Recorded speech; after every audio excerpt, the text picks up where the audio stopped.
این یکی از پرفروش‌ترین شیرینی‌های شب عیدتون میشه. البته به شرطی که با این دستوری که بهتون میگم درستش کنید و به همین زیبایی بسته‌بندیش کنید. بچه‌ها یه بافت فوق‌العاده نرم داره و یه ظاهر شیک و زیبا داره که حتما باید جز آیتم‌های فروشتون باشه. این نهمین آموزش شیرینی از 10 آیتم شیرینی‌های رایگان پیجمون هست. برای درست کردنش کره‌ای که به دمای محیط رسیده ولی همچنان سفتی خودش رو داره با پودر قند چند دقیقه هم بزنید تا حسابی حجیم رنگ بشه و باز بشه. بعد 2 تا زرده تخم مرغ و وانیل رو اضافه کنید، هم بزنید تا یک دست بشه. راز ترد و خوشمزه شدنش همین نشاسته ذرتیه که اضافه میکنیم و هم میزنیم و بعد نوبت به آرد میرسه.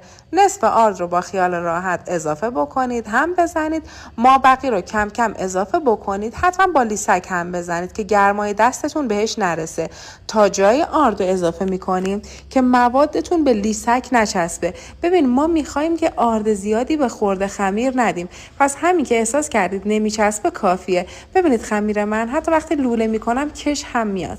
به این صورت میذارم توی نایلون، پهنش میکنم، 1 ساعت توی یخچال بهش استراحت میدم و بعد ازش گلوله های به اندازه 10 گرمی جدا میکنم. راز خوشگل شدنش هم که همتون ازم پرسیده بودید اینه که با استفاده از اتوی فوندانت به حالت رفت و برگشتی روش میرم، به این صورت که توی تصویر میبینید، تا یه لوله قشنگ بشه. بعد خیلی با انگشتم دخالت نمی کنم و به شکل نعل اسب توی در واقع سینی فرم میذارم و توی فر میذارم تا پختش تکمیل بشه. نیازی نیست که طلایی بشه، تا همین حد که پخته بشه کافیه. من اطلاعات فر رو توی کپشن میذارم. حالا وقتی خنک شد اون 2 طرفش رو بذارید توی شکلات ذوب شده و روش رو میتونید با پودر پسته، پودر نارگیل، با پرک گل سرخ و هر چیز دیگه ای که به نظر شما خوشگله میتونید دیزاینش بکنید. بچه‌ها این شیرینی اصلا ترک بر نمیداره اگر با این دستوری که براتون گذاشتم پیش برید و فوق العاده هم خوشمزه میشه. حتما پیجمون رو فالو کنید چون 10 تا آیتم شیرینی سنتی رو پشت هم براتون گذاشتم.